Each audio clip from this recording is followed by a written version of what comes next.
Уважаемые подписчики, друзья, случайный зритель. Я приветствую вас на канале Роман Парфенюк. Все о монетах. Друзья, продолжаем рубрику «Редкие и дорогие монеты России». И в этом обзоре я предлагаю вам ознакомиться с тремя монетами номиналом 1 копейка по цене от 1000 до 100 тысяч рублей. Итак, друзья, поехали. И открывает наш обзор редкий вариант 1 копейки 1997 года. Друзья, в 1997 году на Санкт-Петербургском монетном дворе было отчеканено несколько разновидностей копеек, среди которых нумизматы нашли достаточно редкие варианты. Коллекционная стоимость наиболее дорогих разновидностей может составлять 2000 рублей. Для того, чтобы найти редкий вариант монеты, вначале следует обратить внимание на дужку буквы «Й» краткая в обозначении номинала на реверсе. Если дужка заметно отдалена от единицы, это редкая разновидность 1 копейки 1997, за которую коллекционеры-нумизматы готовы заплатить до 200 рублей. Затем смотрим на боковой завиток, расположенный слева от надписи «Копейка». Очень редкий вариант монеты этого года характерен тем, что завиток плотно примыкает к канту, тогда как у часто встречающейся разновидности копейки этот завиток лишь слегка его касается. Монеты 1997 года с подобной особенностью очень редки. Нумизматы не встречали такие копейки в обычном денежном обороте, только в составе годовых наборов. Поэтому коллекционная цена этого экземпляра доходит до 2000 рублей. Продолжает наш обзор 1 копейка 1997 стоимостью более 100 тысяч рублей. Быть такого не может, скажете вы. Что ж, позвольте не согласиться. Такая монета действительно существует, и она действительно подлинная. Давайте обо всем по порядку.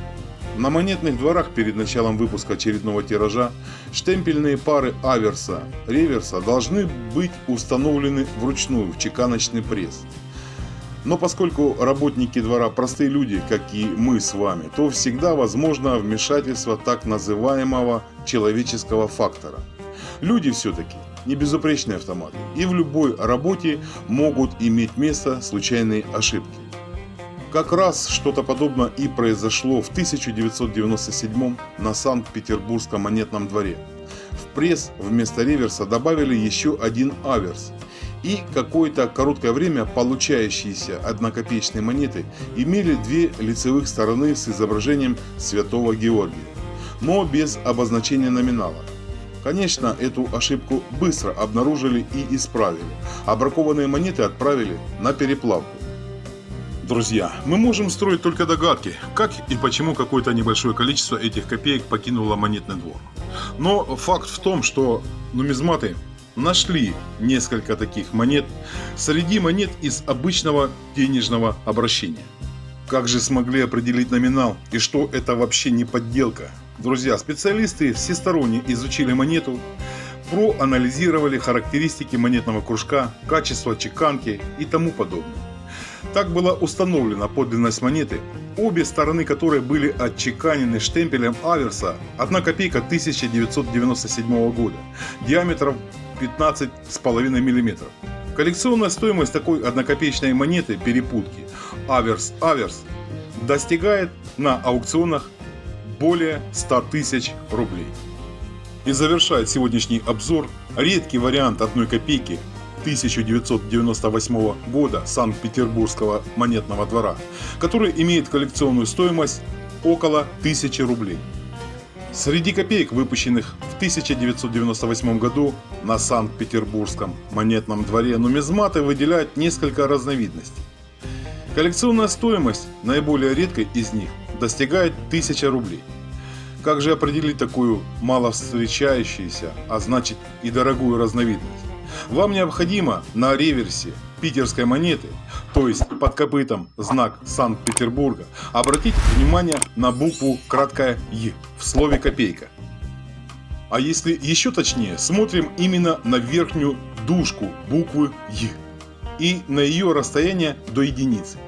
У редкой разновидности монеты дужка «Й» более тонкая, а единица несколько приподнята.